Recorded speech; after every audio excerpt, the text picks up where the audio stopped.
Welcome to simple life with DK. அயில மீன் குழம்பு செய்ய போகிறேன். தேங்காய், பூண்டு, மஞ்சத்தூள் ஒரு ஜாரில் எடுத்துக்கிறேன். எல்லாத்தையும் மிளகு, சீரகம் தேவையான அளவு மிளகு, சீரகம் சேர்த்துக்கலாம். அடுத்தது மிளகு, சீரகம் சேர்த்துட்டு மிளகாய் தூள், தனியா தூளெல்லாம் சேர்த்தணும். சின்ன வெங்காயம் எடுத்துருக்கேன் பாருங்கள். சின்ன வெங்காயம் போட்டால் ரொம்ப டேஸ்ட், மீன் குழம்பு அவ்வளோ அருமையாக இருக்கும். பொடிசாக கட் பண்ணி வச்சுருக்கிறேன். இப்போ மிளகாய் தூள் ஒரு 2 ஸ்பூன் போட்டுக்கிறேன்.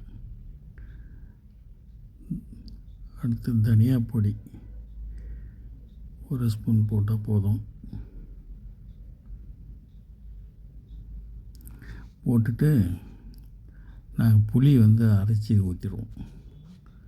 புளி அரைச்சி ஊற்றிட்டா ரொம்ப புளி கரைச்சி ஊற்றிட்டா, அரைச்சி ஊற்றினா வேறு டிஃப்ரெண்ட் டேஸ்ட்டில் இருக்கும். தக்காளி போட்டோம், அரைச்சிக்கணும். 2 தக்காளி போட்டிருக்கேன். 2 தக்காளி தனியாக தாளிக்கிறதுக்கு அரைச்சி எடுத்தாச்சு. அயில மீன், இந்த மீன் தான் குழம்பு செய்ய போகிறேன். எண்ணெய் காஞ்சதும் வெங்காயம், கருவேப்பிலை போட்டு நல்லா வதக்கிட்டு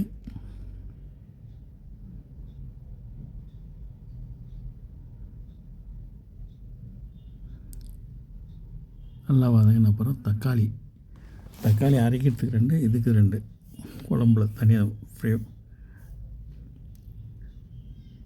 4 தக்காளி மொத்தம் போட்டிருக்கேன். 1 கிலோ மீனுக்கு நல்லா வதங்கணும். உப்பு தேவையான அளவு சேர்த்துக்கலாம். பத்தலைனா அப்புறம் போட்டுக்கலாம். பார்த்துட்டு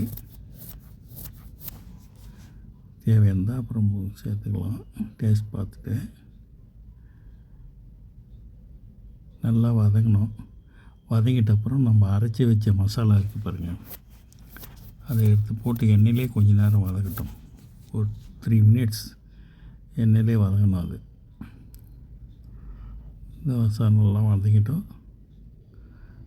நல்லா திருப்பி விடணும். எங்கள் சேனலை லைக் பண்ணுங்கள், ஷேர் பண்ணுங்கள், சப்ஸ்கிரைப் பண்ணுங்கள்.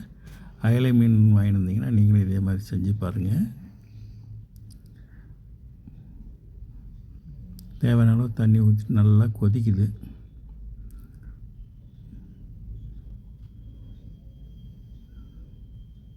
நல்லா கொதித்த அப்புறம் மீன் ஒன்றா எடுத்து உள்ளே போடணும். அப்படியே கொட்டக்கூடாது. ஒன்றா எடுத்து போட்டால் தான் கலக்காமல் பார்த்துக்கணும். சும்மா அடியில் தள்ளி விட்டுட்டு அப்படியே மூடி வச்சிடணும். மீடியம் ஃப்ளேம்லேயே வேகட்டும். ஒரு 10 நிமிஷம் வேகணும், மீன் சூப்பராக இருக்கும்.